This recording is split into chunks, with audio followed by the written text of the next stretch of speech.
Recently send me this product. It's a assemble your own rack, and it can hold a whole bunch of shoes. I think it's 32, and as you can see, it's going to be a real party. You get all these different modular pieces. Now my problem is I don't have a whole lot of loafers.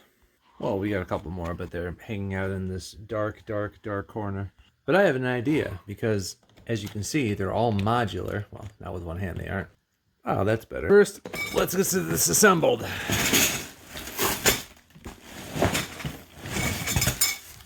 Whew, that's gonna be a lot of pieces.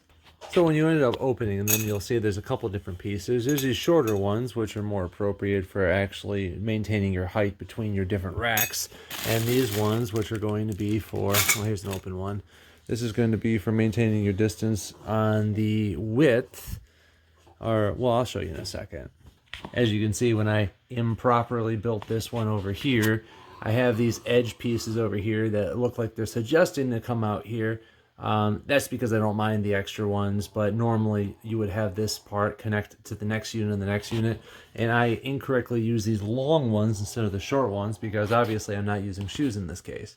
In this case, I incorrectly used all of the small ones because I'm supposed to be using more of a width, like the longer ones on these ones. So this is the correct height, but that's the incorrect width. But I can think of a couple cool things I'll use, and I'll tag those at the end of the video. But since you're probably looking at shoe racks because you have a lot of shoes, I figure I build it the right way, where you've got the long ones right here and you have the height adjusted by the short ones. And as we put it out in the wild, you can see my lovely models here are showing off this. So get creative with it. If you don't have a whole lot of room, you can move these things around. You could use them a couple spots. I've only got a couple shoes right there, and you know, you could take a couple of these units and move them like there. I'll build another one. My living room is really crowded, so I can't give a real example, but let's say that you've got a corner in your living room or something and you want to have, or your bedroom, doesn't matter, and you had a showcase lamp or something right there. Then you put them off, corner them off like that, right? You see what I'm getting at? Because you can't obviously push them all the way there, because then you can't find that shoe unless it's a piece of, unless that's the shoes you don't want anyone to see. But, you know, you can play with the shape. It doesn't have to just be up and down for 32 shoes in a row. Or if you're like me and you got like 100 times the amount of board games than you do for shoes, you know, look at this little narrow space I ended up being able to get. I could put my longer and awkward games up there, and I could build that all the way up here. It's more like it. Now, that only took me probably like a couple more minutes to be able to build all that, and look at all that extra space I got. You know, I took it downstairs, so that's why I had to put this one back on. But a lot of these little skinny ones, in my case, they kind of make it so that my little calic shelves and stuff are less, well, let's just say they take away space from all the big ones over here.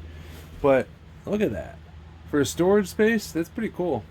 So I've barely even touched these, and I've already found a couple practical usages. And that's exactly why these are so cool. It's because they're modular. I could break this down. Like I made this for a demonstration, but I could just break this down if I don't want this shape. It only takes me a couple of minutes.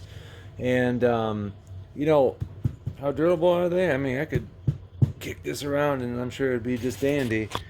I mean, I really don't know what the manufacturer weights these for, because shoes aren't going to be that heavy. But you could tell I could put a lot of force on there. We have a business where we're always repurposing these kind of things for like show displays and any kind of storage, clever usages and stuff. So I think these are super cool. They don't have to go like one specific way. You've got these end pieces right here where these are supposed to be the inside, and these are nice finished edges, but a lot of times it doesn't matter to me. And I'm going to be able to use these for a lot of projects, business and otherwise.